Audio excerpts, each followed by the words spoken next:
How have you been doing? Not too bad. How are you doing? Good. Thank you so much for coming on the podcast. I greatly appreciate it. Yeah, for sure. It's good to So, be on it. yeah, thank you. So, where do you live? Because I don't know So where you. I live in Vancouver, BC, like in Canada. Or okay, so I actually live in this town called Kamloops, which is like 3 hours north of Vancouver, but I just say Vancouver because nobody knows what Kamloops is. Like everyone knows Okay. Vancouver. Yeah, Yeah. so but right now I'm in Texas because my girlfriend lives here. So I've been here since like end of January. Oh shit. Okay, so you're like in the States. So you've Yeah. been just like chilling here. Nice. Well, at least you're like in the States per se. I don't know how are Like, do you have to per se get your visa in order for you to play shows, or do you have a visa, or how is that kind of Yeah, working so out? basically I had to actually perform here. I need I need a visa, Mhm. which like we're currently in the process of like trying to get. I know that's such a bitch.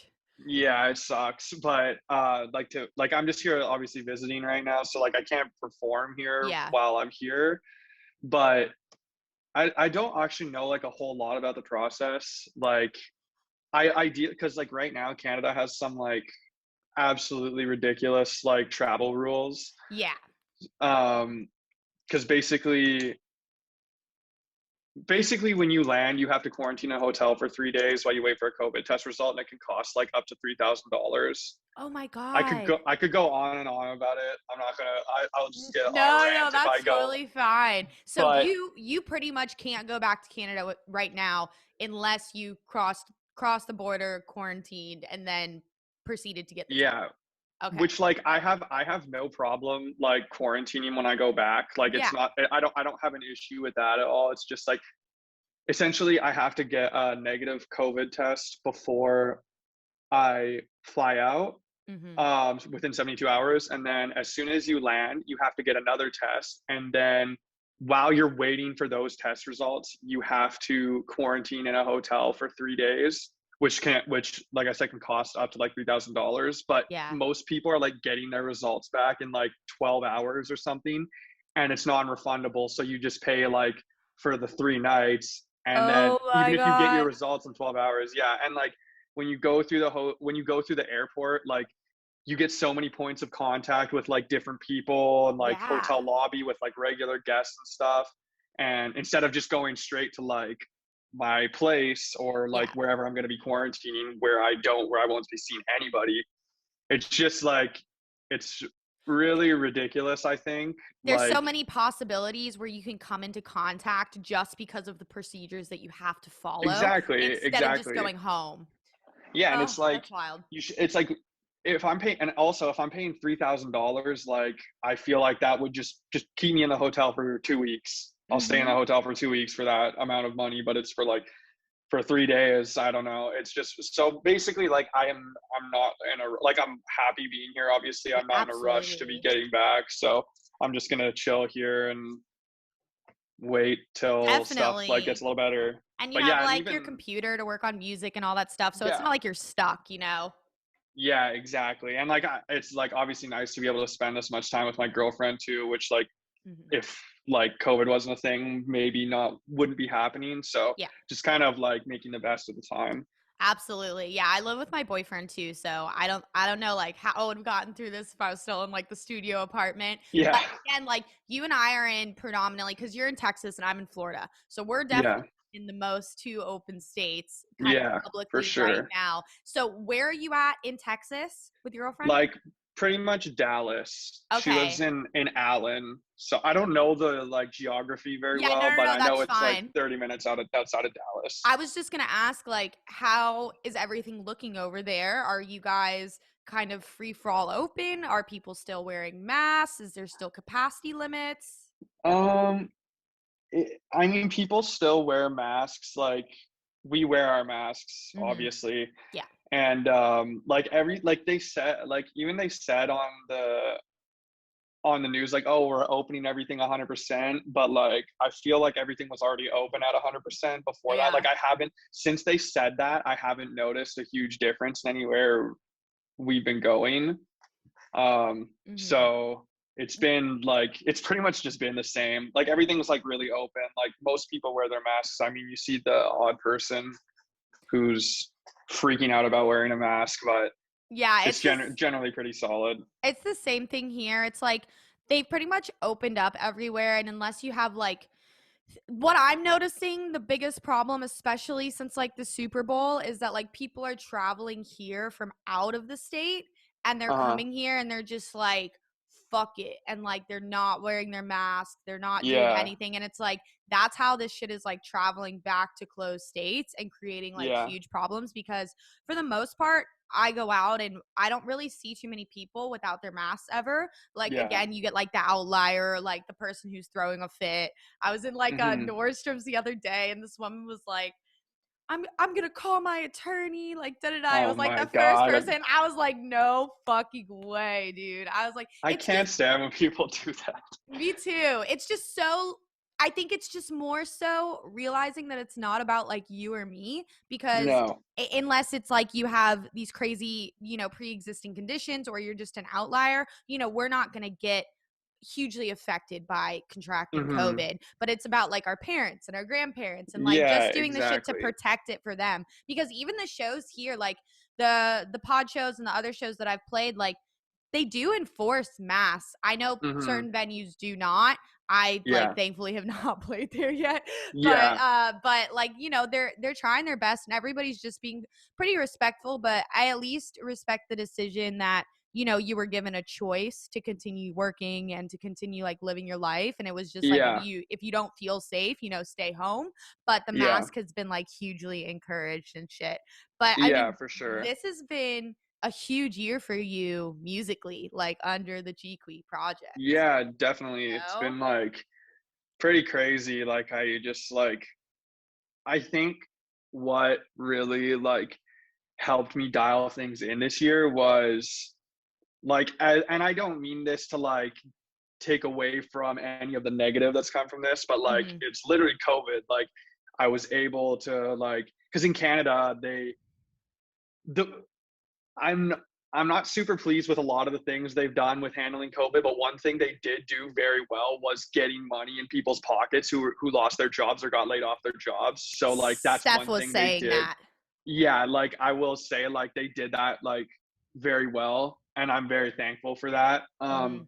But basically like last March, like I was already starting to see like a little bit of traction, like kind of starting to play a few more shows and Yeah. whatnot. And that was like back when Steph was managing me, and then COVID hit, and then I got like my boss basically gave us like the choice, like if you want to stay working, you can. If you don't want to, like it's up to you because the government had like financial assistance. Yeah. So basically, I was like, well, like I don't want to work. Like I want to work on music. Like I want to like. Yeah. Fuck So I was yeah. like, yeah. So I was like, yeah. Like, and my boss is super chill. Like anytime I needed time off for shows and whatnot, like he would give it to me.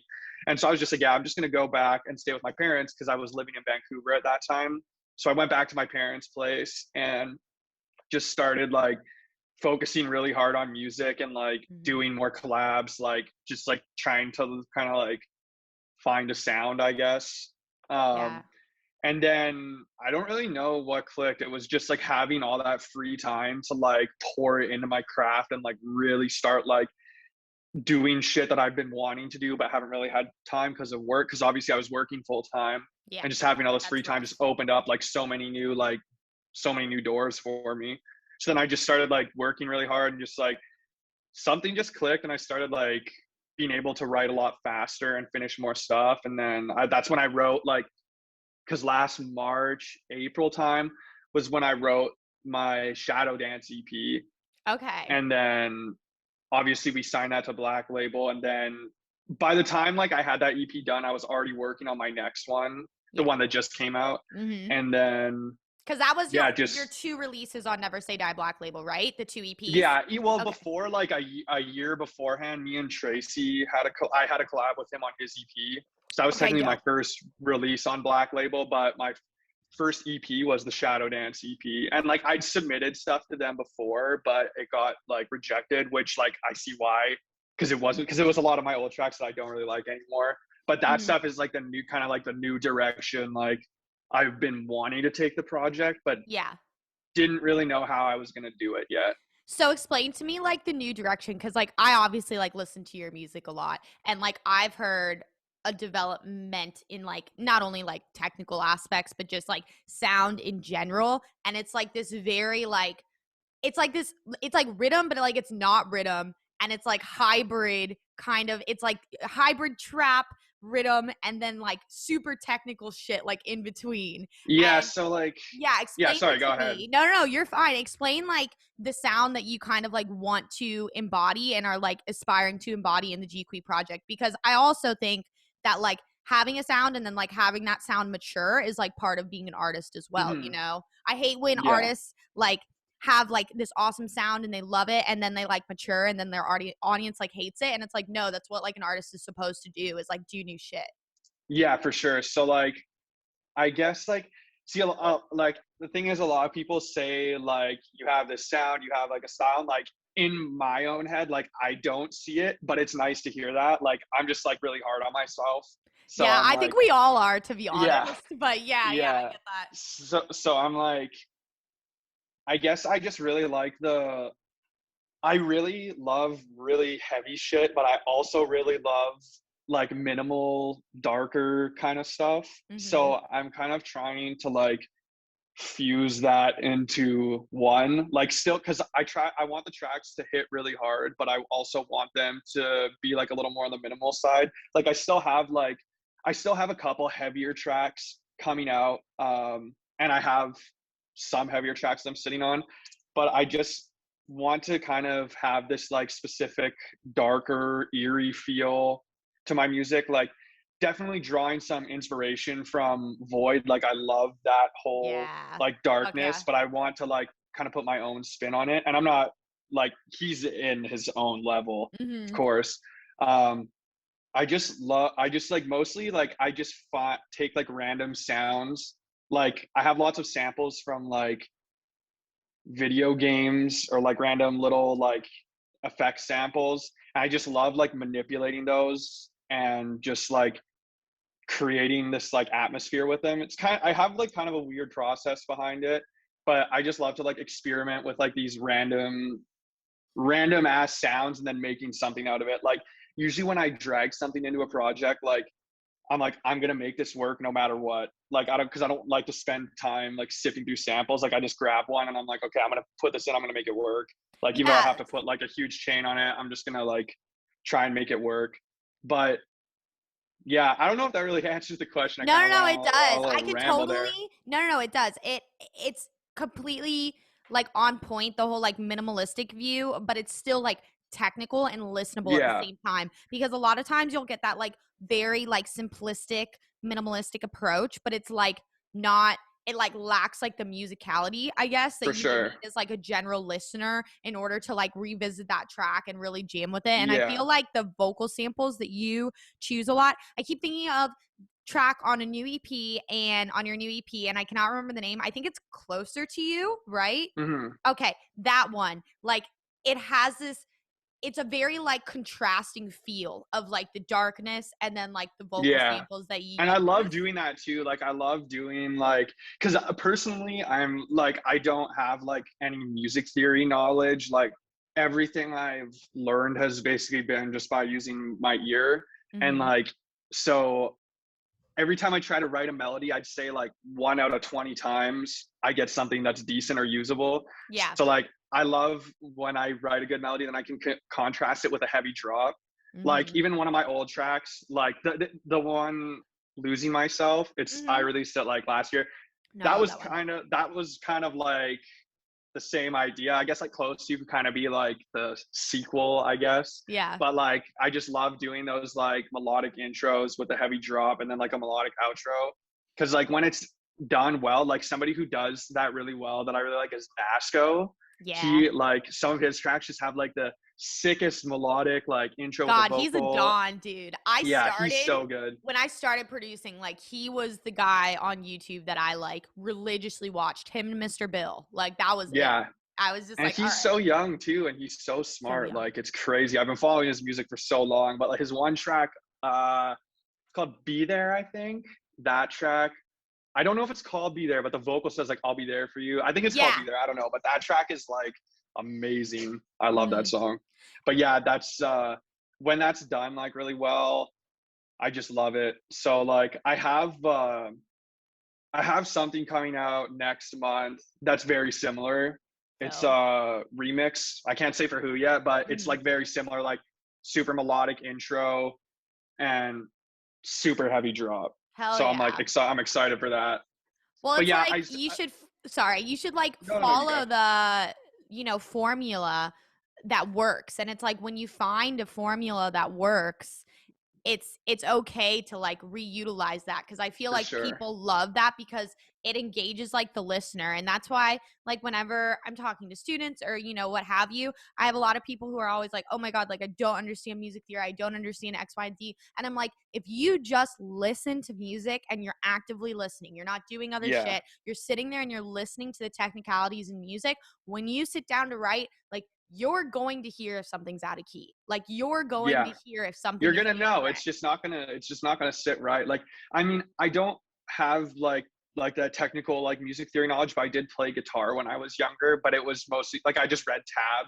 Mm-hmm. But like everything's by ear, and that's like I feel like people get so wrapped up in like, oh, I need to know like music theory, I need to know blah blah blah. Like, I mean, it's good. Like, the more knowledge you have, obviously, the better. But like realistically, you don't need it. Like, you don't need like you can learn everything yourself, and if you have a good ear for music, like exactly what you said, like you'll be able to tell if you're writing something that sounds out of key. Sometimes you won't, and sometimes it'll take somebody else like pointing it out for you, but there's nothing wrong with that. Yeah, absolutely. And like going into that, you and I both kind of came from Defier Society, which is something that I like really wanted to talk about, because you Yeah. started as a student, right? You were like Yeah. submitting tracks, and like the same thing with me. And now do you do like review sessions and stuff and mentoring sessions via Um, Defier? I can't remember. I can't remember. so I record tutorials for them Mhm. from time to time. I used to do the feedback streams, but then like earlier in the year I was like struggling super hard, so I like had to remove myself from them. I haven't really Yeah. gone back to doing them. Like, it's something that I want to do again, but like also while I'm here I don't really have a proper streaming setup. Hmm. But I do some mentoring through there, but most of my mentoring I do like privately. Yeah. But I Yeah. have gotten some students because of Defier. No, But definitely. yeah. It's just such a good like platform, and anybody who ever comes to me, especially because I was kind of in the same situation as you, because I would like to say that I got a lot of help from like the government, and they definitely like helped me, but it wasn't Hmm. sufficient enough for me to like be able to keep doing exactly what I'm doing without having to Yeah, find another like source of income. So for when sure. this all started, I was like, all right, like let's go. Like let's open up the lesson board, like guitar, Yeah. bass, piano, music theory, beginner production, like let's do it. And I came to a point where like 2 months ago, I was just like giving like almost like 20, 30 lessons a week. And I was like, yo, like I'm Hmm. literally not working on music. Like I'm not I working on know. anything, I know exactly how you you feel. It's know? like it's hard to like I just took a huge break from doing them for like Hmm. basically since I've been here. Like, I have a couple students that I do them like consistently with, but it's really tiring. Like, Yeah. just like it's not repetitive work, but it's just like it's exactly what you said. Like, I felt like I had no time for myself really, like to work on my own music. So it gets tiring doing Yeah. them. And it's like I love helping people, and that's why like I do it through my Patreon. But Exactly. it's like, Yeah. from like a teacher standpoint, especially when it's not like we're like illegitimate, but like my goal is to not be a teacher. Like your goal is to not be a teacher. It's to be a Yeah, producer. It's to be an artist. for Like this sure. is just like a substantial like supplement for income. And I love helping people, but it would be like such a bitch when people would cancel last minute, or you would Oh like yeah. get their shit ready and they Yeah. like wouldn't show up, and you're like, okay. So I kind of just have like more serious like students right now, because it was like it's cool to Yeah. be in the DAW, and I feel like if you take that like role as a teacher, you're further like the fact of you having to explain certain things like hones in how much you've actually obtained like certain techniques Yeah. and like knowledge. So that like is a cool point of it, but it's like when you close down all your lessons for the day and you're like, holy fuck, I have to finish this for a deadline and I'm literally like out of juice. Like I literally don't have Yeah. anything mental capacity wise. So I Yeah. totally understand that. And now you're with a different management company, right? You're with Yeah. the guys from Hi, I'm Ghost and everything, right? They're all on Yeah. the same roster. That's awesome. It's Yeah. Pitch Black. Yeah. Yeah. Okay. Cool. That's super exciting. I never really like. I feel like you and I are kind of in kind of comparable places where like our career is at, where we're just like sitting on this like block that's like slowly like rising. And I never Yeah. really understood how, not necessarily important, but how much of an asset it is to be with like a strong roster of artists, because For like sure. the remix opportunities and like just like feedback from people who are just like you look up to them as producers Hmm. and they're just easily accessible is like super dope. So it's like for you to be that close to like Hi, I'm Ghost and all those boys, like that has to be so good for like your like musical progression. Yeah, totally. Like, um, because I've been well, like I talked to Nathan and Tiago, but Nathan was originally playing out some of my music on when he was touring with Snails, and then I got some video of it and hit him up, and then we just kind of instantly clicked and like became friends, and Nathan's then so like cool. yeah, I love him. And he started like we started talking a lot, and obviously like I was with Steph at the time, like and then we stopped working together, like not for like any negative reasons or anything. Like I still love her. She's still like one of my best friends. She's great. Just like the relationship, just like it was mostly like she she's like was 3 hours ahead of me, Yeah. and basically like as soon as I'd kind of be like starting my day, she'd be kind of like ending her day, and it would be like a Hmm. little bit difficult to communicate. And then like since like she's such a good friend of mine, sometimes I struggle with business and friendship Yeah. relationships. I do too. I So I think a lot just of people do. yeah, so I was just like I value our friendship like way too much to let like business get in the way of it. So we Hmm. basically like decided to part ways, and like I just like doing that a lot more than potentially like letting it develop into something that's not. Yeah.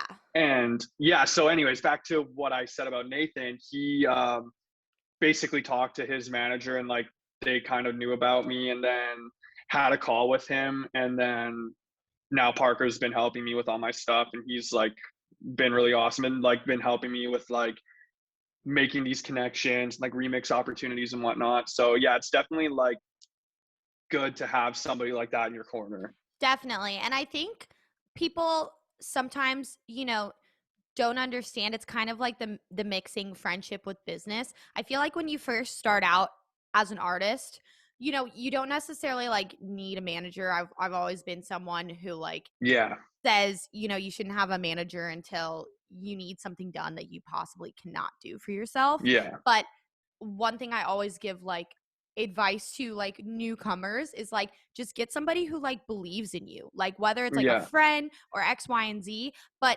when you come to that point, which like you and Steph came to, it's so good to just like have that facet of communication between each Hmm. other to like mend the relationship and keep the relationship and friendship and be like, okay, Yeah. we still love each other, but this just like it's not gonna go anywhere than it is right now. Yeah. And I wanna leave on good terms instead of it go bad.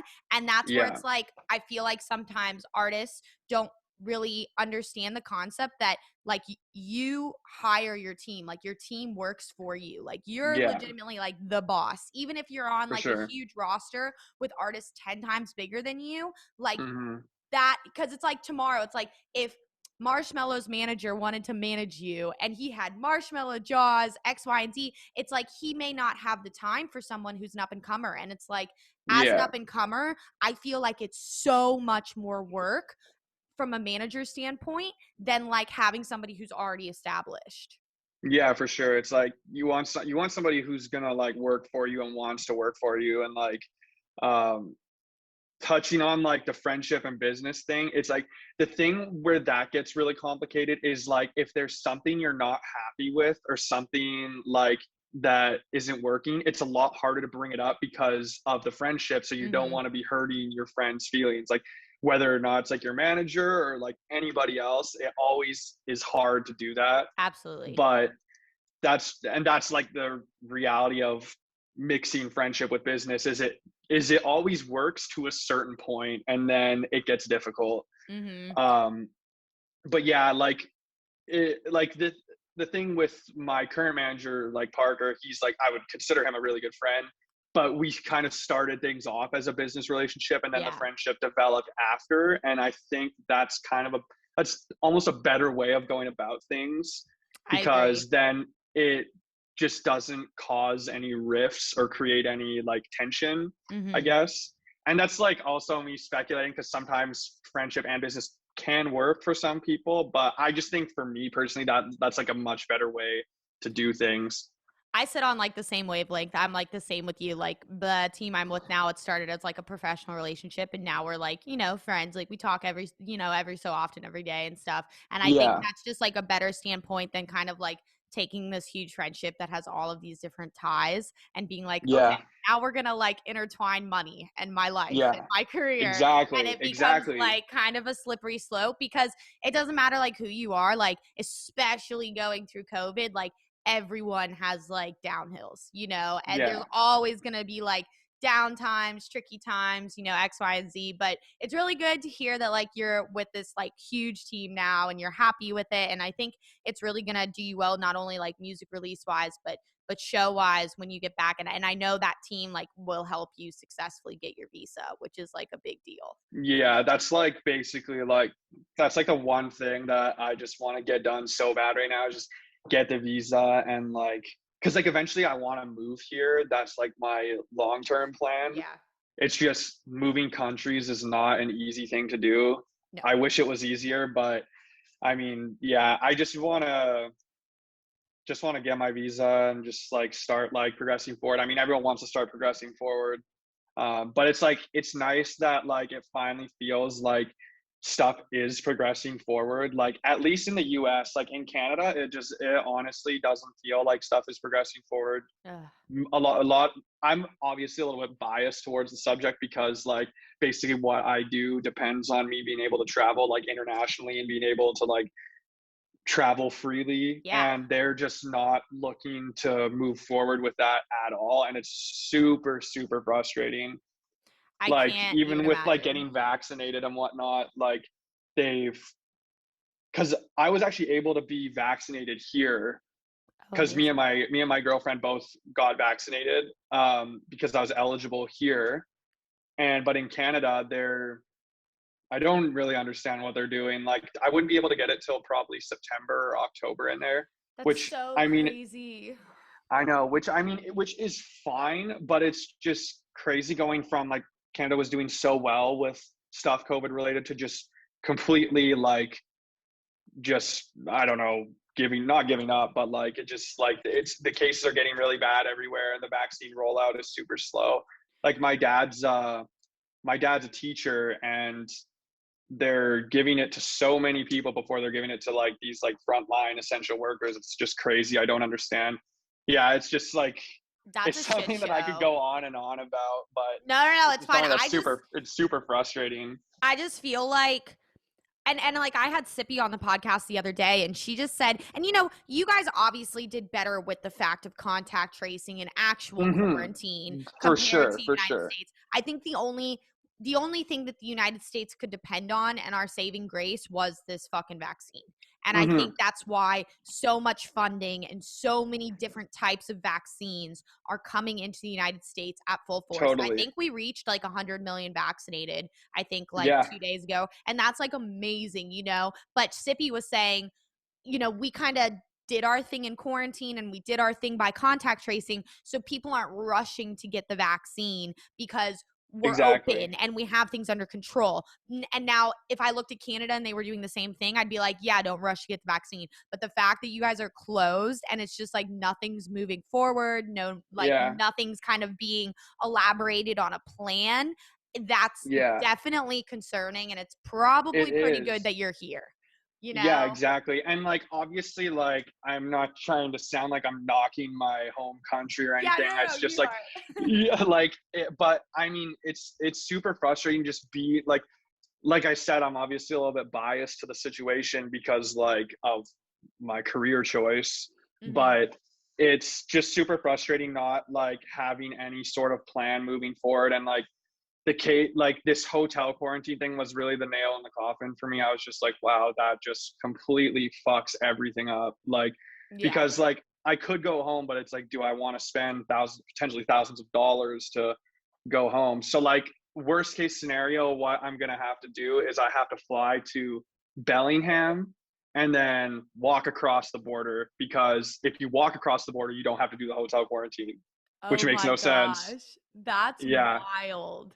Yeah, it's like ridiculous. So like basically like I could fly into Canada and have to do the hotel thing, or I could fly to the border, like the land border, and walk Yeah. across and not have to do any of that. I'd still have to quarantine when I get home, Yeah. which like I said, I have no problem doing that. No, for sure. But That's yeah, wild. That sounds like the way to go. If you yeah, do plan, exactly. like that's definitely the way to go. That's just insane to me that like they're making such a big deal over quarantine, but like there's a way around it. And I like know, that's insane. But you know, there is a light at the end of the tunnel. We're gonna get for sure. past it. Like For sure. we're on the downhill like slope. Like I Yeah. know for a fact Ooby Dooby is fucking happening. SMF is fucking Yeah. happening, you know? Yeah. And see, the thing is, like, I know it's like the thing that's unfortunate is no matter what the first large scale event to happen is, it Mhm. doesn't matter what it is, it's going to take a lot of scrutiny, Yeah. I think. And I think the timing of this OVW is like, it's just It's literally pushing the on the market cusp. just a It's, little bit. Yeah, yeah. yeah. And I agree with like, that. at first when I heard it was happening, I was like, oh my God, it's too soon. It's too soon. And now that I'm like thinking about it, I'm just thinking like, at what point is it going to be like acceptable to have these like larger scale events? I mean, obviously there's like once the United States hits like herd immunity or whatnot, like I'm not an expert with vaccines or anything, so I'm Yeah. not trying to act like I'm an Yeah, no, for expert or sure. Me anything, either. but it's just like, it just seems like no matter what anybody does right now, there's always going to be somebody who's unhappy with it. Absolutely. Oh my gosh, yeah. And like I do agree with that facet, and it's very hard in the back end for me to justify like such a large scale camping event For sure. where you know the vaccine isn't really readily available to the general Yeah, population yet. And don't get me wrong, if I wanted to call Publix between 4 and 7 today and ask if they had extra vaccines and me go get a vaccine, I definitely yeah, could. Like there are ways for people 18 and up to get it. for By sure. May 1st it'll be readily available to be distributed to Yeah, everybody 16 and up. However, that doesn't mean that the distribution is going to be able to be sped up. I exactly. And totally that's get why that. it's like, and that's why I'm like, they should, like, I know there's more logistics to it, obviously, than just pushing it back a month, but I'm like, it's just literally so close. Like, could we not just wait a little bit longer? It is, because it's going to take a lot of scrutiny. But then, like, the other side of it is the fact that, you know, I watched the Super Bowl happen 4 months ago and we had fucking, Exactly. you It's know, just, and I watch sporting events yeah. happen and I watch like these other things happening where there really aren't being like mass enforced and people are Hmm. just like letting a free for all. So and you know you look at Florida and even in Texas too, you know, there's indoor club shows happening and there's X, Y, and Yeah, Z. And I appreciate that this is outside, but I yeah, also know, you know, it's not fooling anyone when you say that there's not going to be social distancing enforced. There's no way for you to yeah, be able to do that, you know, and you would just hope that, you know, ever since I raved, I had a fucking mask on. So you would hope people wear their mask because the mask works. It's proven that yeah, the mask fucking works. And you would yeah, hope people just come out of this like hygienically more self conscious, for like sure. washing their hands, like doing X, Totally. Y, and Z. Cause I don't know, ravers kind of edge on that non-hygienic border a little bit Yeah. sometimes. Well, um totally. It's kind of like me and my girlfriend were talking about it. Like, it's kind of like, just like a wake up call, almost like a lot of like the unhygienic habits that like people have, and like yeah, everyone has them. I'm like, and it just like, I think like it will be a very long time before that like we return to like normal. Like when I say normal, I Definitely. mean like literally how things were before. I don't think it will ever be like that again. In my mind, I think like I feel like it's going to go one of two ways because I definitely don't think people are going to be mild in ramping up events and ramping up X, Y, and Z after this large scale event happens. I mean, I've even seen it since like I think it was March 2nd or March 4th when they announced how many vaccines we had, how many how many people had been vaccinated. You see these events starting to pop up everywhere, especially with Yeah. places like Arizona fully opening, Texas fully opening, Ohio's Yeah. now opening at capacity. And like I imagine by like New Year's Eve, like all of those festivals, if it keeps going this way and there isn't a total downhill slide like some other shit happens, I have Yeah. a feeling that we'll be to a point where we will see most people without masks, but I don't think Yeah. we'll ever get to a point in the next 5 years where you're going to go somewhere and you're not going to see someone without a mask. You know what I'm Yeah, saying? exactly. Exactly. Yeah, it's the one thing that sucks and like the one thing that's like so hard for like obviously not just me mentally, like I'm pretty sure everyone feels the same way. It's just the uncertainty, the Yeah. not knowing. That's like one of the hardest parts is like that's been one of the hardest parts throughout the entire thing. I think that's like kind of like starting to go down a little bit, like Mm-hmm. that type But of it's still uncertainty feeling. there It's because still there. people are not chill. Like I get it. It's the like if you have to look at the percentage of people who are on Twitter versus people who actually go to these shows. Yeah. It's a 10 to 20% marker, and Yeah. I understand the people who are not happy with it are always the loudest ones in the room. Yeah. It'll always be that way, especially through I want to say now through the end of summer with any Yeah. event happening. It's the way it's going to be. But Yeah. it's just going to be super interesting to see how we get through this and Yeah. if there is a huge back ticker. Because in my mind, I've seen just from looking at like Twitter, I've seen the general proportion of people go from the retweets, and I always look at the quoted retweets because that way I can Mhm. really gauge who's like this is Yeah. fucked, this is whatever. And it seems like the general majority is like let's fucking go. You're always Yeah. going to have those other ended people. I just feel like most people, there's more places open than we realize. We Yeah, just see for in sure. our industry, since it's predominantly based in places like LA, like New York, like Chicago, and still in Florida and Texas, but you look at it and it's like those are the places that will be open last. And even places there are starting to open, you know what I'm saying? Yeah, Like in those for sure. predominantly bluer states per se. And I just feel like everybody sees how their state is operating and that's the perspective that they have. So For most people sure. who I talk to, they're just like put a fucking mask on, I'm fucking over it, like let's go. And Yeah, that's what I see. But there's also the other side of it where it's like you do have to be conscientious and you do have to understand that we're not necessarily throwing a library event. This is like a fucking festival, so for you're sure. inviting things like alcohol and substances into not only immune systems that are already broken down because some people haven't left their house in a year. That's Yeah. how you build up your fucking immune system. And now it's like, okay, free for all, let's go. Because all of that Yeah, stuff breaks down your immune system. for sure. Yeah, it's like it's tough because like there's part of me that's just like super stoked, like ready to Mm-hmm. go, like let's go. It's like that Then there's falsified obviously hope. yeah, and then there's the other part that's like I don't know, like Yeah. it's just like obviously it's not quite there yet, but Mm-hmm. again, it just touches back to like the uncertainty thing. It's like there's obviously no end date or anything, but I Yeah. think like what it's gonna take for stuff to start happening again, like safely, is stuff is just gonna have to start happening essentially. Like, and I'm not saying like that, like we need to start throwing festivals every weekend, like blah blah blah. Like I think like some events are gonna happen and Mm-hmm. it's gonna be like people are gonna see how those events went and then be able to probably, like, modify the way that they're throwing their event or whatever the case may be. I know there's, like, obviously more to it than that, but I think it'll kind of be like a domino effect.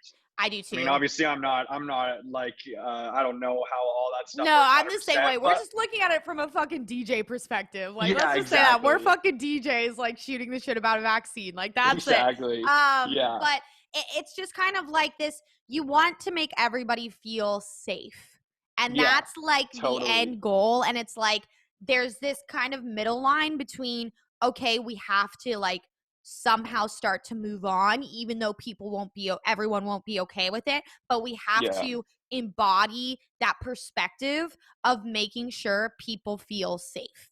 And Yeah. once we can get Totally. those two things like top notch on, I'm really just sitting here like twiddling my fingers to see how Ooby Dooby goes or LBW or Pretty whatever you say, you know? yeah. So it's gonna be definitely interesting, but I'm really excited because I feel like it was just crazy because last night the 2021 Lost Land survey came out, and I was like, I didn't expect that to come out this year because I thought that the 2020 lineup was just going to get thrown over to 2021. Yeah. I And was now, surprised too. I you was know, surprised that I was on it. I was like, me too. I that's was hype. literally Yeah. like, I was looking through it and I was like, okay, just like be okay if you're not on it, but like if you're Yeah. not on it, you're also gonna get really fucking mad at yourself. And Yeah. and it's like, but to see that, I'm like, okay, so he's either really gonna fucking curate this shit from like the ground up again, or and I just feel like from working with like his team and like the way that he portrays himself, I don't think he would have done something like that if the lineup was already done, you know? No, exactly. And like the thing is, like obviously you're gonna have your like heavy hitter guys who are obviously gonna be on the lineup. But For sure. I think this is more for like that like undercard, like underground, like Which makes me so excited. I literally yeah, just which got makes me chills, super right? excited too. Like it's just like and like the other thing too is like obviously like Excision, like everything, everything Excision does is always like beautifully done, like Oh, done yeah. super well. Like I don't think he would be releasing these types of surveys or even like making these announcements if he wasn't like very confident or his team wasn't very confident. You know what I mean? Like Yeah. just like people kind of have to like look at that too, like and not get so upset about it. Like people need to start like getting excited about stuff again. Like people need to start like being optimistic because if everyone's just gonna be sitting here shitting on everyone all the time or getting mad that It's become festivals are so going to go on, toxic. I know it's just like let's everyone like start to feel like some optimism again because it's just like you can't be cutting people down for having optimism about like shows coming back or festivals coming back. Like that's just like I don't understand that mentality. I never Especially from will. people who like literally work their lives to go to these things. Like Yeah, they like go people. and they travel and they do multiple festivals and they don't come home for 3 months and it's like, dude, Yeah, like do you want a scene to come back to or like nah? Like I don't know. yeah, and I love when people always just tell like DJs or producers, "Oh, get another job." But what about somebody who's here on a visa that literally like can't do anything else as a job and this is their only job? Like people are just so insensitive and ruthless. Like I love the I ego death. Take an ego death. Go get an ego death and you can join me here, X, Y, and Z. And it's just like first of all, like my first podcast was with Josh from Mode Step, and we talked about that for like a half an hour in itself because people just don't understand that if you're here on a visa, no, you can't work for Uber. No, you can't work for fucking DoorDash. No, you can't no, go get a job at Starbucks. Like no, there is not an option, and you also have to make a certain amount of income in a period of time in order to be able to stay here on a visa. And it's yeah, like, that's the even more fucked thing. And it's like, and then on the other hand of it, like, I totally get it. Like, I'm a United States citizen and X, Y, and Z, but I would like to say that you consider what you're doing a career. I consider what I'm doing a career. yeah, If I 100%. you know, if I didn't do X, Y, and Z and take a cut income for the last 4 years of my life to be able to continue pursuing this, I would probably be somewhere with my degree making a salary paid job over Yeah, 75 grand by now. So it's like there's this other end to it where, it is our job. And I understand Yeah, that. And I think that sometimes people have this resentment towards people who are able to be fortunate enough and lucky enough to live their passion as their career. that's what I was about to say. Like, Yeah, no, I it's think, crazy. yeah, I think like this is something that I was talking about with who's I talking about with my friend Reggie Bainbridge is Uh-huh. like there what people need to understand too is like once you like obviously for me, for you, for basically anyone who started producing music, it started out as like a passion or a Yeah, hobby, hobby. and it still is in a sense, but once you get to a certain point where it's taking up so much of your time, finance has to come into mind. Like if Yeah. I'm spending so much time doing this, like I need to start seeing a little bit of reward from it. Like I need money to be able to like survive, or I need money to be able to like fund my Hmm. project more. And like people just think like say, oh, you should be doing it because you love it. You should be doing it because you love it. Well, yeah, of course I'm doing this because I love it. But also it's to a point now where money is a factor like Yeah. for it. And like I can't just do it because I love it. Like it's not as easy as that. And people like I think people just really need to be able to kind of separate themselves from their perspective and look at it from an artist perspective as well, because it's just really hard seeing so much negativity towards people all the time. And like some of it obviously is warranted like in times, Yeah. but I think like a lot of it is just like so unnecessary, like people throwing around like death threats for no reason, or just throwing around like just super unnecessary hateful comments, and people like think, oh, just because it's an artist it won't hurt them, or like they won't even see it. But like It's like, hey, we're I'm sure you're human. probably the same. Like I read like any comments on I read all my comments on all my Yep. music.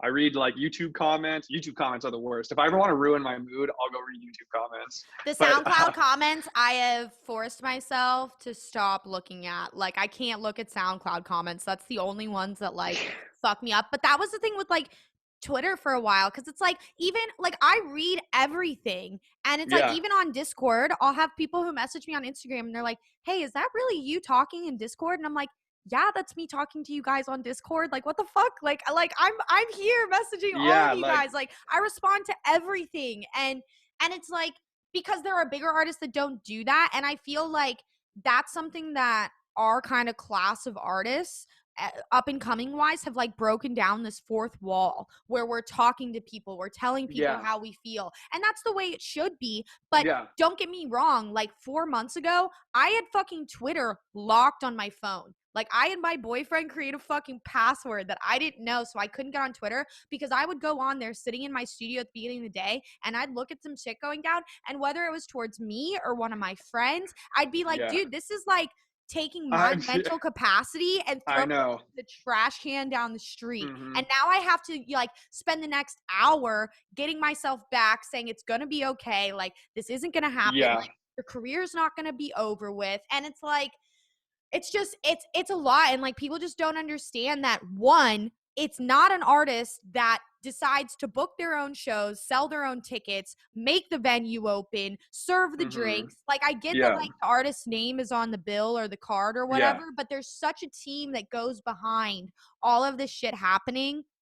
And I yeah, get that the artist gets the most hate, but like, the artist is a person, and yeah. and the artist is also getting an offer sheet for a state that they potentially don't live in, where they're being told that this is the capacity that's happening, Hmm. these are the rules that are going to be enforced, and this is X, Y, and Z. So when they show up and none of those fucking things are followed, guess whose fault it is? Not the artist. And it's, Yeah, and it's just like, because I've heard that happen one too many times, where like the yeah, artist gets there and they're like, well, we're here, like, we're gonna play the show, but we yeah, were we were under the impression that this was a pod show, this was a half yeah, capacity for show. sure. And you're living in a state where every bar isn't enforcing masks anymore, and every bar is at 100% capacity, so I just Yeah, hope it becomes positive, because I feel like it Twitter used to be this place where everybody just like gassed people up, and I see it coming back. There's always those people who yeah, have like kept it going,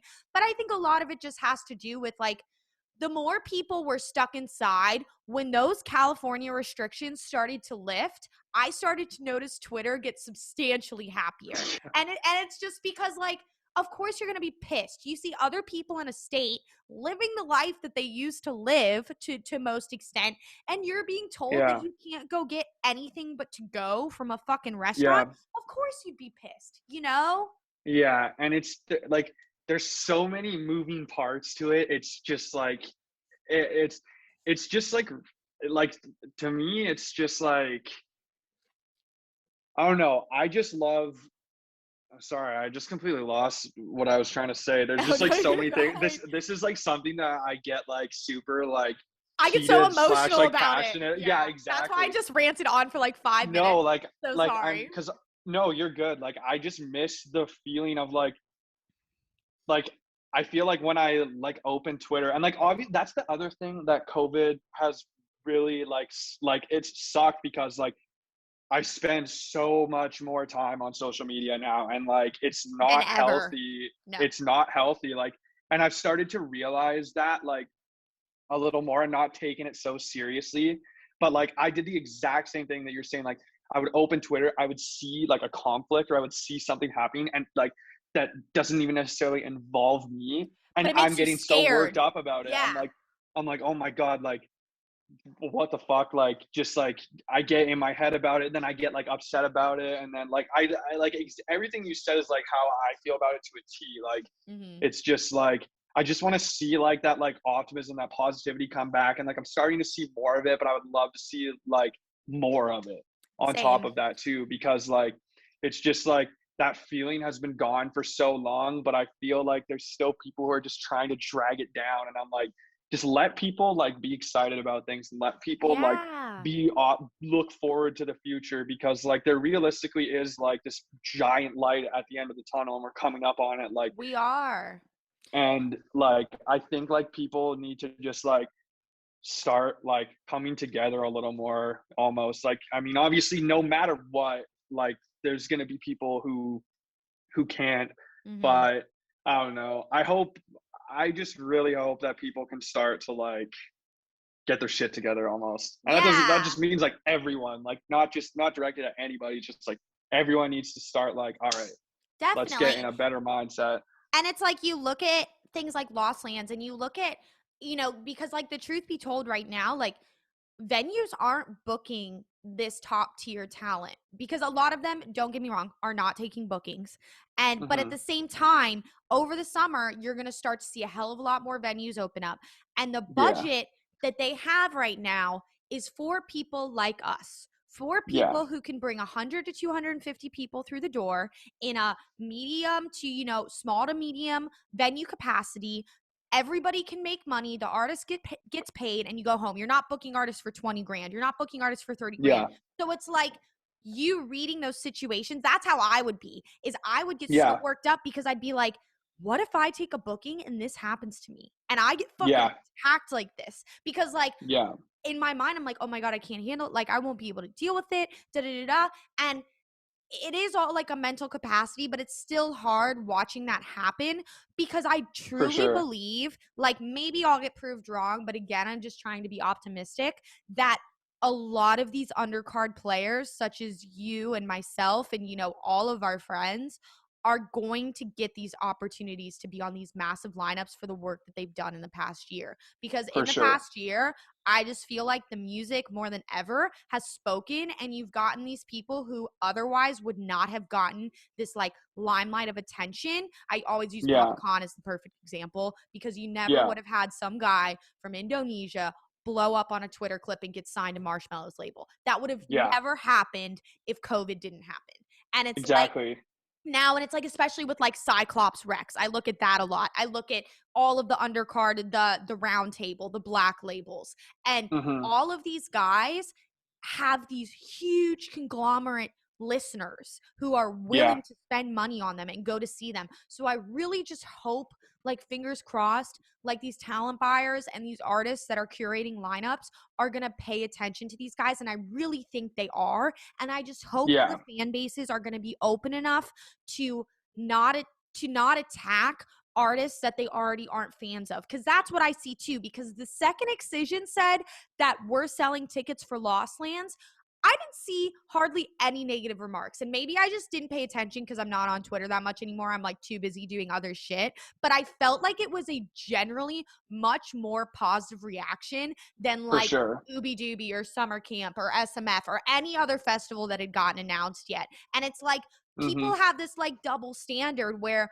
when it's their favorite artist, it's okay because they've done so much for me and they've done X, Yeah. Y, and Z. But when it's somebody that I don't know, fuck them. Like, who the fuck are And they? You know? yeah, and see, the thing is with that, like the thing I see is I've seen people say like exactly what you said, and people say like, oh, but Lost Signs is in 6 months from now. Yes, that's like true, of course. But Mm-hmm. I mean, I feel like even if somebody else they didn't like was to announce, oh, I'm doing a festival in like 6 months, I feel like they would just be going at them anyways. Like Like it's just Imagine because or it's some shit. Excision. Yeah. Like, Yeah. yeah, exactly. Like, and like while I say like, yeah, that's a fact. Like it there is obviously this big time difference between the two. It's very obvious that people are picking and choosing. It's Yeah. very, very obvious. And it doesn't like, and anyone who wants to deny that, like that's, And it's like everyone the knows it's people true. who are being loudest are like the ones who are like most supportive of like Lost Lands being I announced. And like know. I saw it, I and you're know. just like, come on, man. Like, come I on. know. And that's why I'm saying like everyone needs to Just be like optimistic. start coming together again and like stop being so bitter about everything, celebrate like the success that people are having, and like just stop being so negative. Because Yeah. like if like because realistically like it seems like the only acceptable time that it's going to be to play an event or throw an event is when Twitter says it's okay. That's what it feels like, but that's That's what it obviously feels not the like. truth. But it's But that's obviously what not it true. feels Yeah. like. Yeah. That's just and that's like I hate that feeling.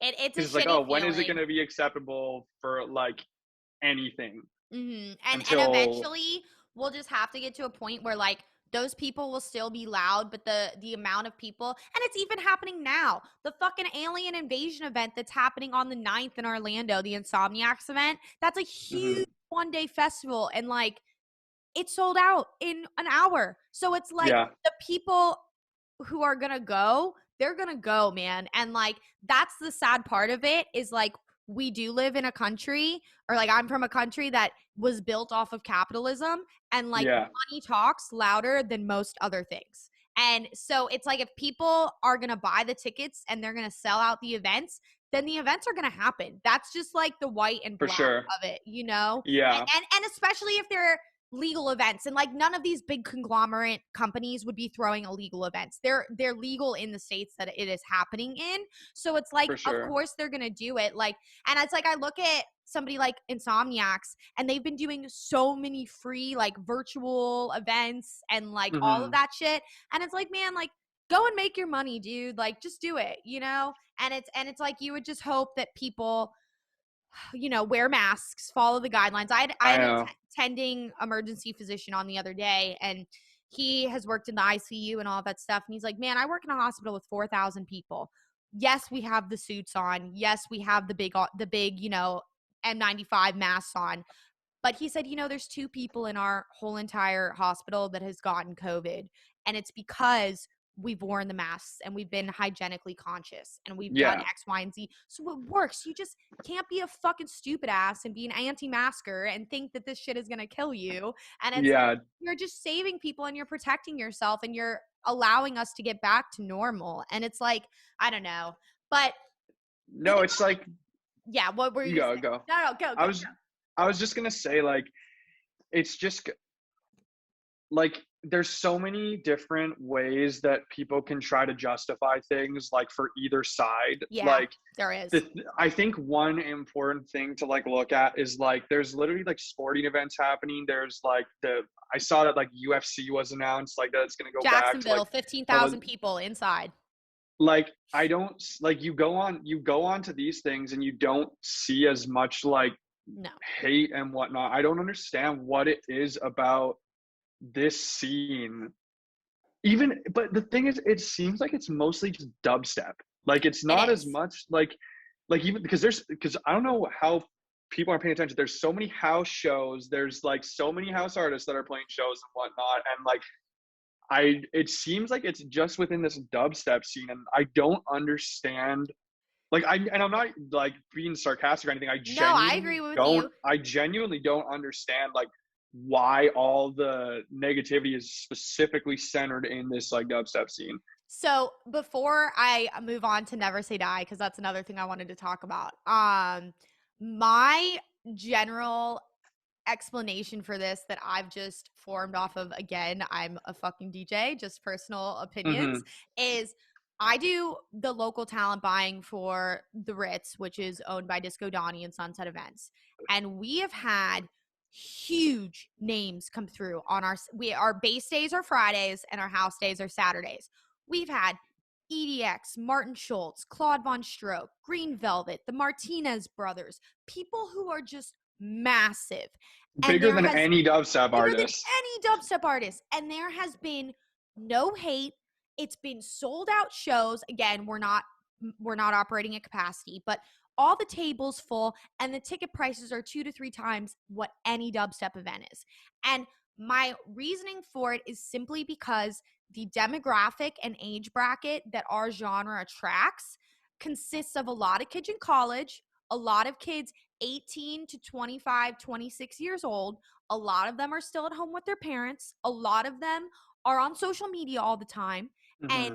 And what I notice more about the house heads is that a lot of them are older. I'm talking 25 to 35, 40. Yeah, that's true. A lot of them are very financially well off, Mm-hmm. have either their own businesses or work very high-end jobs. And these are people who want to have the opportunity to work for their money, to make their money, to go and spend it like this. And I Mm-hmm. think that's where that general understanding, and also you don't have stupid asses who are getting so fucked up that they're not wearing their masks or they're doing X, Y, and Z. Yeah. They're coming and they're doing everything responsibly, and they have the money to do so. And Mm-hmm. that's like really, I just think it's an experience and maturity differentiation.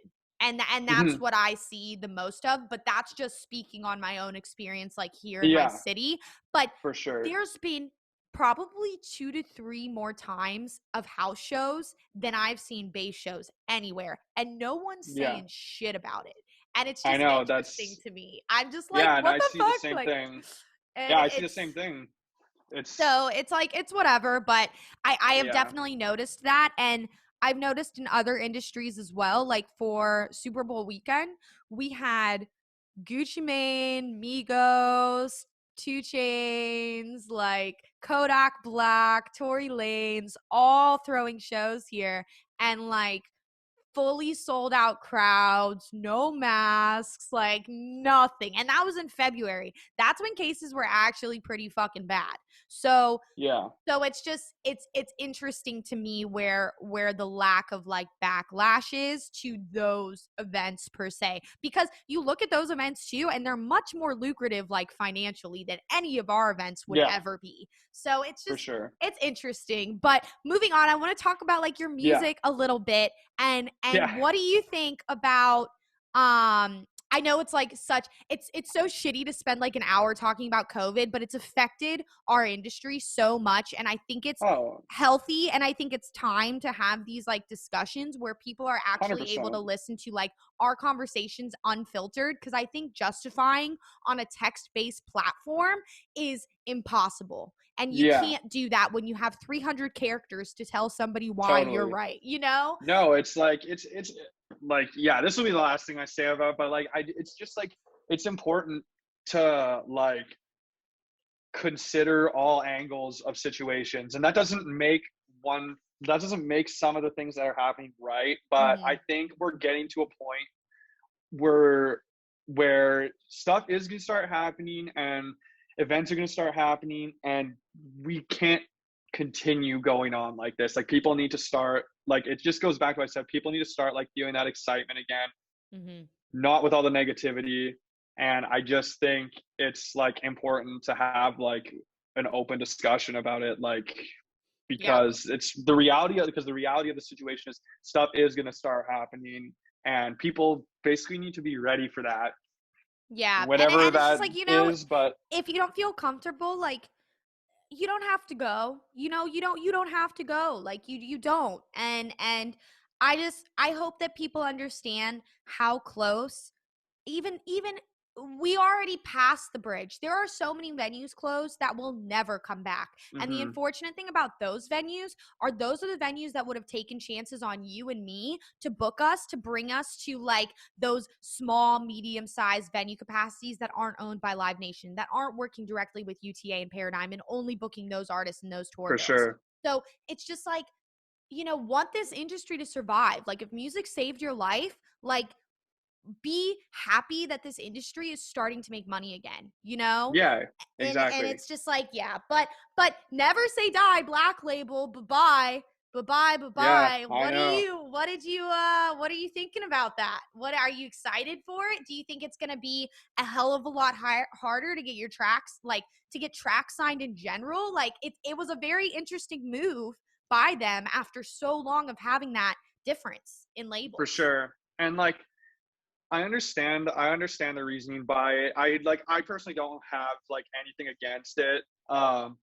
Like, they did let us know that they were going to be doing that, Mhm. and like they did say like that they obviously are going to be more selective with what they choose to release, For which like I sure. think is just a given. Like, there's so many release slots that are getting taken away. Yeah. Um, I think I'm honestly excited to see what happens. Like, I think like melodic music, like it's great to see that it's like getting more attention, because like when it like I like that was like the kind of like melodic dubstep was like what I kind of started It's listening to for amazing. dubstep. Yeah. And I just think like I'm just really interested to see like what is going to be coming out of that label now, and like what artists are going to be getting those spots, and like I think it's going to Same. get more competitive for sure.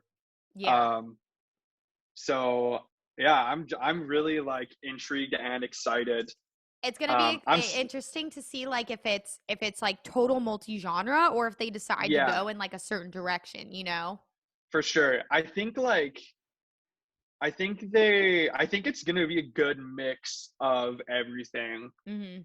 Like, obviously I think like the main guys are gonna obviously stay there, but I'm intrigued to see like what artists are still gonna be like releasing on there, like if they're gonna be bringing on new artists, or like how hard it's gonna be for new artists to get on there now, because I Yeah. feel like kind of what I said, like they've just cut so many releases from the Black Label. So I think like time will tell. Obviously I'm gonna keep like trying to send stuff there, of course.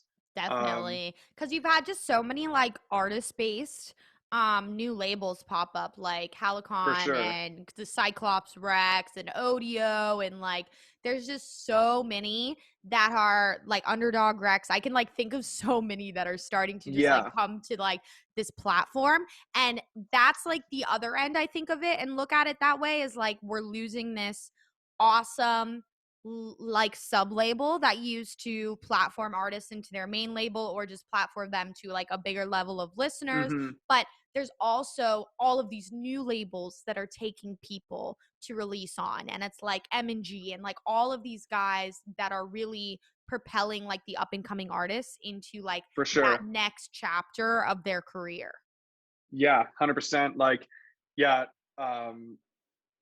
I think that like this past year was just like huge for the well, like obviously everyone knows it was huge for the underground, but like I think it's kind of reshaped things in a sense that like people aren't as afraid, or I don't know, I don't wouldn't say people were afraid beforehand, but like underground artists are basically getting more spots or more placements on these labels, Yeah. like that I feel like necessarily didn't happen before, like because it was just always kind of like the same guys like releasing. Like there'd obviously be the occasional new artist, but I think like Hmm. now like underground artists are getting their music heard, and that's like awesome to see. It's inspiring. Like I feel like there's just this new wave of artists that have just like emerged, and there's so many more that are emerging and like waiting to be discovered. So I think Absolutely. like I love like, and that's what I love about like some of these artist based labels is because those artists, like for example, like we'll use Cyclops because like um it's exactly what like Subtronics did is like just took these underground artists that he thought deserved more spotlight and put them on a compilation. Yeah. Like I think that's just like something that it's really awesome to see like an artist of his size doing something like that and like what it's doing for people. Like for example, like Guppy, like going on tour with him now on his driving Yes. tour. Like that's just like awesome to see. Like somebody who just literally broke into the scene in this last year is now going on tour with Subtronics. Like it just kind of like I think it gives like it should give like fuel for these underground artists to work hard because it Yeah. just goes to show like you can do it.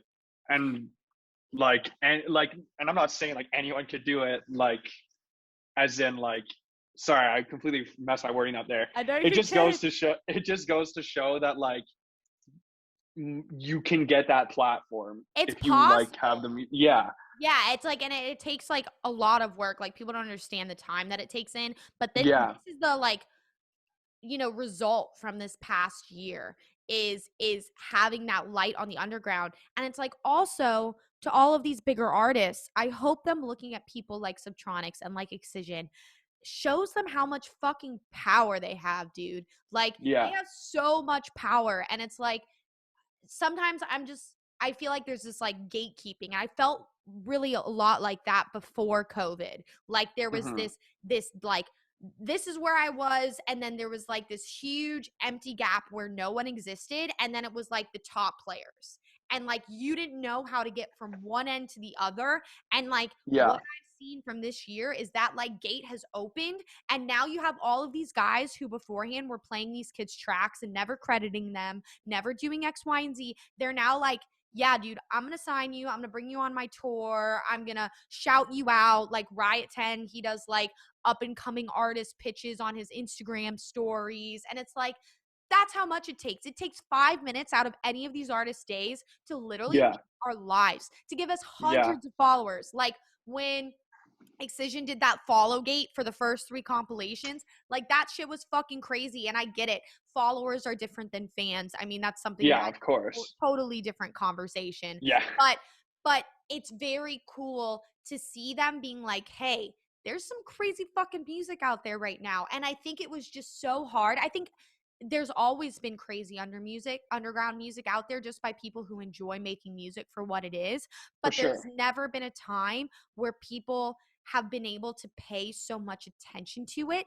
And it's like with shows going away, with this going away, this whole other like socket of like space opened up for all of this new music to be like displayed on this platform. And that's why I look at Yeah. things like Defier Society and these other courses going on, and they're just so important for I think up and comers to pay attention to, because For sure. there are ways to per se like cheat the system. Like there are ways to get your music to these guys and get yourself Hmm. out there. And Odd Profit, I'll tune into the feedback streams all the time if I'm like not feeling inspired, if I'm just doing other work, just to listen. And it's like Yeah. they're straight up like if your music fucks, like they will get you signed. Like they will Yeah. push your music to the label heads. And it's like that's the power that these guys have. And most of them, maybe not most of them, but like a quarter of them are more than happy to do it and Yeah. are more than Totally. happy to pave that way. And I think those are the guys who are really going to last the longest, are the ones that Yeah. open up the gates for these undercard players coming in that, take everything for what I'm saying with a grain of salt, that are making 10 times more innovative, interesting music than most of the guys are putting out who are headlining Yeah. every show, you know? And Yeah. and it's really cool. I think it's going to be a very awesome, hopefully next 2 to 3 years for people in our position who continue to work and continue to release and continue to put out things, because again, at the end of the day, like we do make things and do things because our music is intended to play at clubs and in festivals, Yeah. with proper sound systems. And you would just hope that all of this underground, you know, the attention that's been given to the underground throughout this time continues to carry on. Like, it was so cool seeing people like Control Freak and Asora like getting signed to UTA, because like that's huge. You would never Yeah, see somebody, you know, whether it's Numbers, whether it's X, Y, and Z, signed to a label like that before this totally. time. And don't get me wrong, like, brand still matters, all this shit still matters, your connections still matter, but for the first time ever, I feel like music, which how it always should be, is a huge proportion of Yeah, the reason why somebody's paying attention to you now, and the reason why somebody's choosing to for support sure. you, And know? like the playing field, like just kind of went like this to this. Yeah, it's Like great. everyone's just got like essentially like everyone's on the same platform right now. Like again, like going back, like a lot of people are spending a lot of time on social media. So these people who wouldn't necessarily get their voices slash music heard beforehand are now getting it heard because like right now, like basically like this time for COVID was like the prime time opportunity for any artist who like truly wanted to like take their shit to the next level and Wants like it.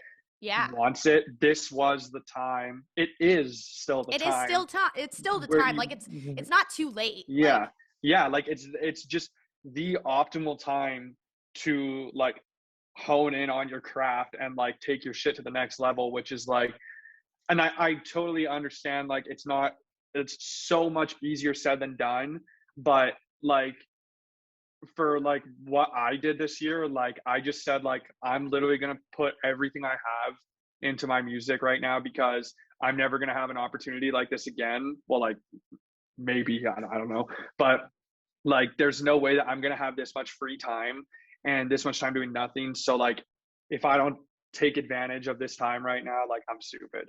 yeah. But like, and I'm not calling anybody else stupid, but like that's just my way of thinking. Like it's just like it was just so easy for me personally to just like drop everything and put everything that I had into music. Cause like it, like I said, it was right around when I started to see a little bit of traction. Mm-hmm. So I was like on a good trajectory, but then having that time to really put into my craft was like super, like it was inspiring, it was like fun, like it obviously didn't come without its struggles, Mm-hmm. but now I'm just like enjoying like where I'm at with my music and like having fun like writing. I'm like I feel like I got a chance to like learn and make new friends and stuff. And that's another thing too, is like making new friends, connections with other artists. Like that's just such a huge thing, like just being like willing to put yourself out there to like talk to people and like make new friends, whether they're bigger than you or smaller than you. It doesn't really matter. Like I feel like that's a huge thing, like to like just like building your network of like Yeah. friends and stuff. That's like another thing that I really like focused on was like maintaining good friendships, making new friendships, and like solidifying my already solid friendships, you know? And building like genuine friendships too. Yeah, It's not like, just stop like, the bullshit. You're not going to yeah, be friends with everyone. Find yeah, the people that you click with, that give you some good feedback, that you guys play some video games, do X, Y, and Z, because I just feel like, especially before COVID, it was like, who can you be friends with that's going to get you to the next level, that's going to yeah, get you to this and get you that? And this kind of broke everything down to the point where it was like, all right, we're all talking online. No one's going to get you booked anywhere because there's no shows going on. So you totally. might as well just like click with some people who are in your lane, or people who you aspire to. I've never had an artist, unless they were like fucking marshmallow size, not respond to me. Like, these people respond. Like, it's not like you're gonna send tracks and they're just gonna be like, oh, fuck you. Like, especially if they fuck with Yeah, it, especially if you're sending them good music, you know? yeah. And like the thing is, like, that I guess this is also a piece of advice to anybody who like struggles with that is like the thing that I've noticed is the best friendships and the best relationships happen naturally. They're not Mm-hmm. forced, not asserting yourself into situations or forcing yourself on people. Like they just will birth naturally. And like I Yeah. feel like that's how you make like your best friends, just like letting that shit happen and like not being afraid to reach out to people or like send your music around. Cause that's like another thing is like I see like some people say that they're scared to release music or they're scared to like send their music to people. And No. I think that is like one of the most counterproductive things that you can possibly do to yourself as an artist. That's how I've made some of my best friends. Like, for example, like Company, like he like used to mentor me, and then I started sending him music, and then we just became friends, and I would like literally consider him like one of my best friends now. Like Aw, like he's he's great. just like, and yeah, he's been like such an awesome guy to me and like helped me a lot, and like it's just created this like natural friendship, Mm-hmm. which I'm super thankful for. And like there's other guys too, like obviously I've made friends with, but I think like you can't be afraid to put yourself out there. You can't be like, I shouldn't release my music because it sucks, or I shouldn't blah, blah blah. Like the only way you're going to get heard by some of these bigger guys, the only way your music is going to get heard is by putting it out for the world to hear, like sending it to people. Because like you never know, like you might just send your demo to one artist and they're like, damn, this is fucking fire, and then they pass it on to a label, or like you Yeah. pass it on to like somebody who can get it to a label for you. Like you never know when those situations can happen. That's why like you can't be afraid to put yourself out there and like just like send your music around. Because like that was one thing that I did, like kind of like I started doing like right before COVID, was like I have like a spreadsheet Yep. full of artist emails, and like literally just send off, and not spam mass email. Like I would literally No. type out an email for each person Be and like personal. personalize it. Yeah. Don't fucking And CC someone, BCC everyone in exactly. one. Don't do that.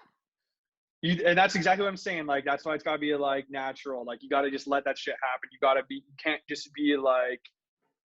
You have to want to like be friends with people, and like yeah, it's just like something that like I think it gets overlooked a little bit. Like it's really like upsetting to see when people say they're scared to put their music out because it sucks. Something it's like, dude, like everyone, like I guess like when you start, it's a little bit harder, but like you just got to put your shit out, and if people like it, they like it. If they don't, like who cares? Just And keep everyone making what grows you as an want to make. artist. Like if you go to Exactly. fucking Rez's SoundCloud and you go down 5 years, you hear songs that sound like complete shit.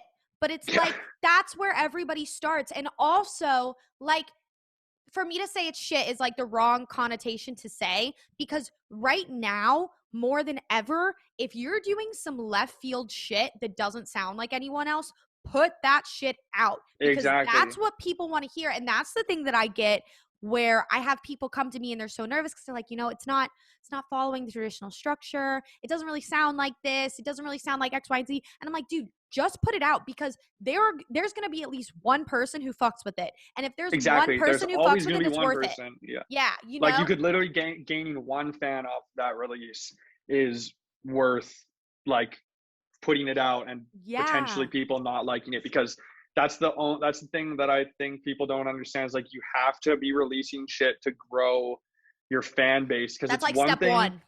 Yeah, it's one, like I know you kind of said earlier, but it's one thing to have people listen to your music. It's another thing to have an actual fan base. Yeah. Yeah. And And like yeah. that's the hardest thing to grow, pretty much. Like you can have like so many, like it's all like, I mean, I obviously like I still have a lot of growing to do too, because I barely played any shows. Like I was just starting to play more shows right I was the before same um way. Yep. before COVID started. So I'm like, there's always this part of me, it's like, am I actually like, are people listening to my music, or am I actually growing my fan base right now? You know what I mean? Like, and it's something that like, it's not something I let like bother me or like hinder my mental health a lot, but it's something that like I consider. And I think it's an important thing for an artist to consider too. It's like, are people listening to my music, or like are they becoming fans of my music? And I think the number one thing for somebody to gain, you know, fans in general is by releasing music. Like you can Yeah. post, and I think it's I look at it as a different way from being a female as well, because it's very Hmm. easy for us to post a selfie, to post a this, to post a that, and we get so many likes and we get so many X, Y, and Z's. But do you know how many people are going to spend money to come and see me, or come and buy my merch, or come and buy an X, Y, and Z? And it's like that's the shit that matters. Like Hmm. that's why the Discord matters and the Facebook group Yeah. matters, and and your personal connection with the fans. But that all starts with the music, because Yeah. there's sometimes that I would see, and I saw this mostly right before COVID, is I'm like, are you an artist and a DJ, or are you just like an influencer posting selfies? Because Yeah. there's like a huge difference there. And you even look at big talent agencies, and it's like there are very few people, especially in our subgenre, that really have the fans to sell out 1,000 ticket venues and to sell Yeah. out X, Y, and Z. And you'll notice those guys stand above the rest of them like very fucking easily, because it's hard to get fans. It's hard to get people who are 18 to 25 years old to spend X, Y, and Z on a ticket, to spend X, Y, and Z on a t-shirt. But one thing I notice about bass music is these people will spend their last dollar on you if they fuck with you. And that's Exactly. and that's why I feel like we as artists take so much of what they say on Twitter or on And Instagram or I on was just Facebook about to say personally. I was just about to say that, and it's like, Yeah. yeah, it's just like, yeah, you nail on the head. Yeah. I don't even have anything to add It's on that. and because It's it's scary, true. you know, because you're like, I don't want to fucking get I don't canceled want to by lose these people. booty base EDM Twitter username, you know? Like I don't want to get canceled by these people, cuz I don't want somebody to say something shitty about me and make an impression that I didn't even get a chance to impress on someone just because they don't like me on Twitter. And that For sure. potentially could take away a ticket sale, or it could take away a merch sale, or them tuning into a stream Hmm. down the line. And that's why I think we take it so personally, is because we care, and we don't Yeah. want any, just stupid connotations or untrue facts said about us to determine how Yeah. somebody else views us. And Yeah. and and it sucks, but it's all part of the job. But there is such a difference. And there's things too where I tell like these kids that I either mentor, just ask me for advice. Like I'm sure you get DMs, like I get DMs. Hmm. And the biggest thing is just like, you're building like a house of bricks. Like you don't want Yeah. to build it of straw. And every artist's career has a lifespan. Like one Yeah. day I will no longer be Lizzy Jane. You will no longer be Jiqui. But like that is up to you and I to determine how long we are around. And it's like, Exactly. don't rush, because what you see, especially in this field, and I'm sure it happens in other fields, I just don't fucking pay attention to them, is you get these people who know people, or they have connections, or they're best friends, or they're buddies, or they're X, Y, and Z, and they get propelled into this universe that they're not ready to be there. And they're Hmm. on tour all the time, and they're doing the tour circuit, and then they get picked up by UTA because you're on tour, so I might as well just represent you and make a buck off of you at the same time. And Yeah. then 2-3 years go by and they're disappeared, and they're nowhere to be found ever again. And it's like, that's why it's so important to like, because you still see it now too, where people think they can just like be a DJ and not make music and have this shit happen for them, Yeah. because they see it happen to other people, because it still Yeah. happens, and they don't understand the back end of it. And it's all versus personal experience. You have to make mistakes yourself in order to learn. For sure. But the sooner as you as an up and coming artist can understand that like your discography and the way that you present yourself and build your community is fucking everything. And even if it takes you longer than somebody else who started after you, Yeah. that's okay, because you're building fans. Like if I wanted to buy 1 million followers for fucking $5,000, I'm sure I could somewhere. If Yeah. I wanted to buy 1 million streams for Spotify, I'm sure I could somewhere. But that's a waste of money, because it's not worth it in the long run. And Yeah. most professional industry professionals can see through that. They can see Yeah. through it if they go on your Spotify page and you've gotten 3,000 to 5,000 streams on every song, but one song has 150K streams. That's Yeah. not true, you know? So it's like, Yeah. don't think you can beat around the bush. Just put the work in. And I think people just see what you and I do, and not even you and I, just people on a bigger scale, like Subtronics, like Yeah. Excision, and they go like, that's the fucking life I want to live. And especially if they come from a family who has money, if they have money themselves, they're like, I can beat around the bush and I can spend the money and I can make it happen. And you can, Yeah. don't get me wrong. If you want to pay off somebody, if you want to do X, Y, and Z, totally do it. Cool. But longevity wise, that's not going to Yeah. get you where you ideally want to No. go, you know? Yeah. I think like just be like all the people, not all, but I'd say like the most respectable people are all the people who have put the work in, put the time in. They've been genuine. They've been legitimate. They've literally just worked their way up. And it's like obvious, like who has that like mindset, because all those people are like the people who are doing really well and like Mhm. seeing the most success. And there's like obviously like a difference between like working hard and like being humble or like arrogant, you know. It's like Yeah. you want to just be like genuine with it. Like you just like don't. And like one thing that like I sometimes I'm bad for is like comparing my success to others, I do that all the when time. realistically the only success that matters is like your own. But Yeah. it's like obviously like I think that's like one of the hardest struggles as an artist. Not for some people. Like I know some people who are just like really good at like keeping their head down, Mhm. keeping focused, and like generally like I'd say that like I'm good at it. But there's times where like I get in that like negative mindset of like comparing what I've done or comparing my trajectory to somebody else's trajectory, and like that's just a really counterproductive like Social media does mindset to not have. help that. Social media makes Yeah, that very hard because you're sitting on yeah, there all day and you're comparing yourself to other people, whether it's a I music know. announcement or it's picture or it's likes or it's retweets. There's And always it's a way that just, you can yeah, compare yourself, you know? it's just something that's like so stupid to like in the grand scheme of things. So stupid. It's so stupid to even think twice about like how many likes you get on a post or how many likes you get on a tweet. But like I just feel like as somebody who's like up and coming, like that stuff feels like it matters a lot more than it realistically does, All the time. because I'm so like, and I don't know if you struggle with the same thing, but like just worrying about like staying relevant right now, because like I'm on a good come up right now. I want to stay relevant in these Yep. people's minds and like these other artists' minds.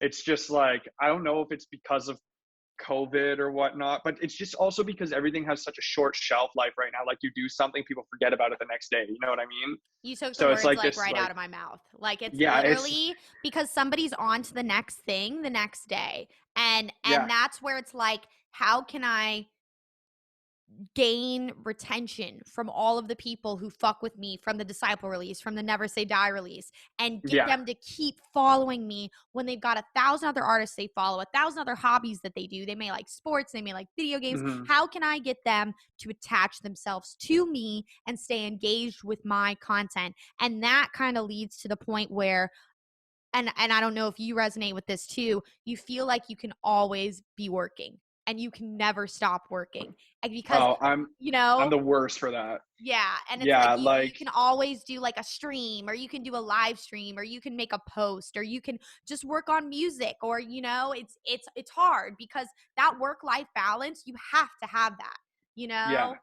and that's something that I did not have at all. Like, because how I was saying earlier, like when I first like went home to my parents, like for when COVID started, I was like, yeah, I'm gonna work really hard and stuff. And like eventually around like September time, like I just drove myself into this pit and like got like super depressed and like basically like just worked way too hard and burnt myself out. And like now I'm better at like taking breaks and like Mhm. not like working too hard, but like it's something that is like I know exactly how you feel. Like if I like there's time like I'll literally be like sitting there watching a movie with my girlfriend or like just like out like doing something and being like, oh, I should be like working on music, or I should be like working on like schedule, or I should be like just doing anything like that can be growing my brand or You something, make you know? yourself It's feel just like, guilty for it. You make yourself feel yeah, guilty for like enjoying life. But the thing that yeah, like I tell myself, like yesterday I was golfing and I was sitting there and I was like, I should have finished this mix down. Lizzy, what the fuck are you doing? Go home. Like da da da. And it's like this yeah, mental battle that you have. But it's like I said yesterday to my boyfriend that I wish when I was a kid, and I'm sure my mom said it to me at some point, she just said, enjoy being a fucking kid because you're never going to be a kid again. yeah, And I think when we're like 40, when we're like 45, we're going to look back at this time and be like, you shouldn't just put the work down and enjoyed life more because you're For not going sure. anywhere. And I think the more that you can like win that inner battle with yourself, that like Yeah. this computer will always be here, my work will always be here, me taking one day off isn't going to Not the end of the make world. or break. Like I think that's something I like try and hinder into any up and coming artist that asks like you or me Mhm. questions, is the fact that no single song release, no no show, no festival, no live stream is gonna make your career. Yeah. It's a freak incident if it does, and it may Mhm. happen once in a blue moon to some random Yeah. person, but Yeah. that is not the common consensus of how this industry works. It's Totally. a consistent uphill battle, and if you overwork yourself, you're going to crash and burn, and you're going to do less than what you would have done if you just would have worked at an average pace. You It's know? literally what happened to me in September. Like, I just went like, or it was more around like October. I just had complete burnout and like just completely like ruined my mental health. Like, especially like I had a bunch of other stuff going on too, but it was also a combination of like me overworking myself and then like now I'm like feeling like way better about stuff and like it helps that there's like stuff to be looking forward to. Yeah. But like burnout is like, and I can't even imagine what like it's obviously a lot worse like when you're touring and stuff. I would imagine so. Yeah. But burnout is definitely like a very real and Very possible real. thing. Mhm. And it's not fun when it happens. But yeah, it's just all about like having that like healthy balance and like being okay with taking time to yourself or taking time off. Like I like even lately, like I've been just kind of like in and off, like on and off writer's block, and I just normally when I get writer's block, I get super frustrated and get down on myself. But this time, I've just kind of been just riding with it, like not like forcing myself to write and like Yeah.